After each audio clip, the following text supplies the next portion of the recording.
Vitor, deixa eu te perguntar o seguinte, a gente estava falando há pouco sobre essa questão do poder econômico da Copa, né? E como eu mencionei há pouco, várias marcas que não patrocinam o Endrick correram para associar a imagem dessas empresas ao fenômeno, né, que tem sido o Endrick aí nas redes sociais. É isso que chamam de economia da atenção, correto?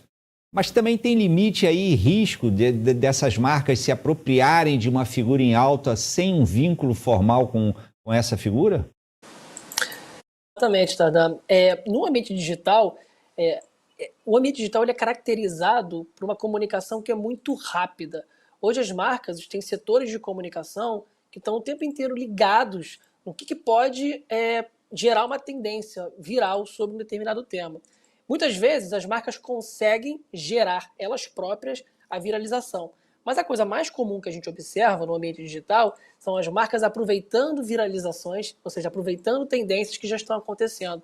Nesse caso com o Endrick, fica uma zona cinzenta, porque evidentemente que você tem a imagem do Endrick, que tem que ser protegida, né, por motivos comerciais, e não pode ser explorada por qualquer um, mas por outro lado você tem uma questão da torcida, você tem uma questão indireta sobre a expectativa sobre a entrada de um jogador. Então são formas que essas marcas tentam se aproveitar para tentar tirar uma casquinha, claro, né, dessa atenção que o Endrick teve nos últimos dias, que passou o Neymar. E aí, aproveitando, eu atualizei essa informação, peguei um período um pouco maior e o Endrick continua na frente do Neymar, mesmo depois daquele período. Ou seja, ele não se tornou uma figura que apareceu durante um momento, ele continua sendo uma figura muito falada ao longo do tempo. E, Vitor, depois daquele espetáculo, acho que dá para chamar assim, né, no anúncio dos convocados para a Copa, né, ali no Museu da Manhã, no Rio de Janeiro, né, aquele evento que muita gente criticou, inclusive, por um exagero ali. Você diria que a seleção hoje também precisa administrar a escalação como uma narrativa de comunicação, escalação para um jogo, como por exemplo essa de hoje?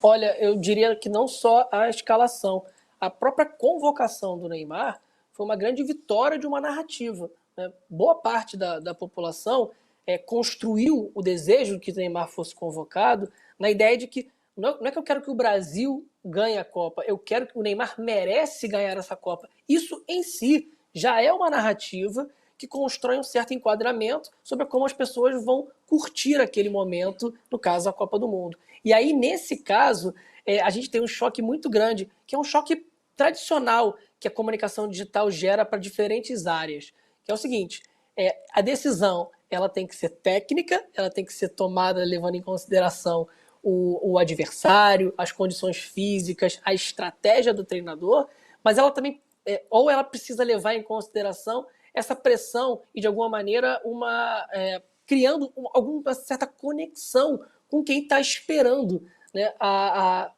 o jogo em si. Esse é um desafio muito grande que não só o Ancelotti, mas todos os técnicos, ou na verdade todas as pessoas que estão vivendo em profissões que de alguma maneira têm seus lados técnicos muito estabelecidos, acabam precisando lidar com esse desafio, né, dessa pressão do social.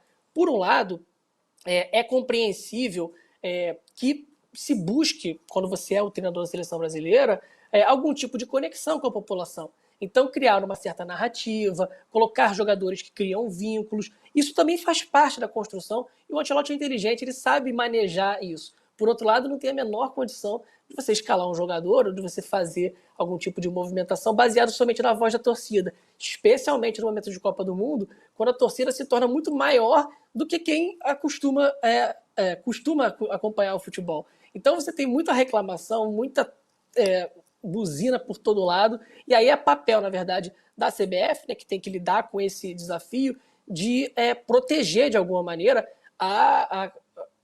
o corpo técnico dessa influência. Você pode criar caminhos de conexão que não passem pela escalação. Você pode criar estratégias de conexão com o público que não precisem necessariamente atropelar a decisão técnica do treinador brasileiro.